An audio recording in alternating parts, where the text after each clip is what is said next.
Friendships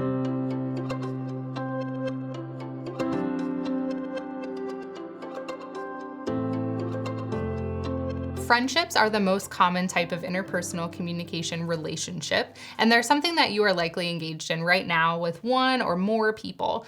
In defining a friendship, how we would define that is an interaction between two people that mutually influence one another and sometimes even have shared goals.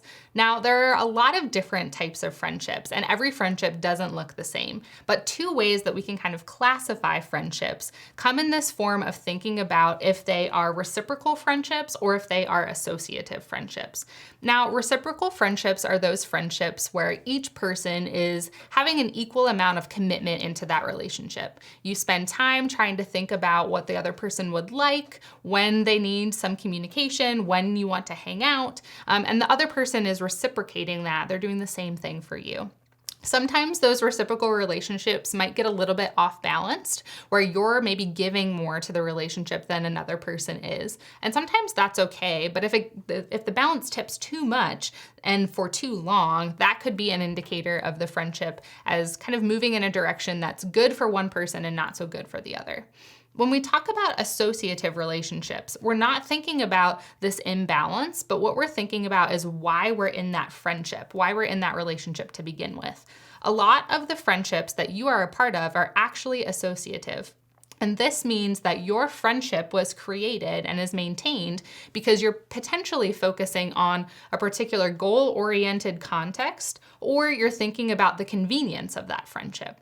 And sometimes we hate to use that terminology. You are a convenient friend, right? You're a friend for the time because we're close in proximity, or because we live together, or because whatever reason you want to come up with. But that doesn't necessarily mean that the friendship isn't authentic, right? Sometimes you might be engaging in relationships where you're friends with that person because you are working on a project together at work for an extended period of time.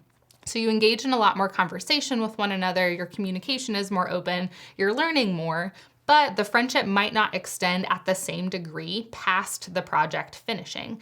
And if both people are kind of coming into the relationship with that in mind, that is kind of why the relationship is created, and have some expectations for what that friendship looks like, it will be a good relationship. You'll learn things from it and get things from it, similar to a reciprocal relationship too.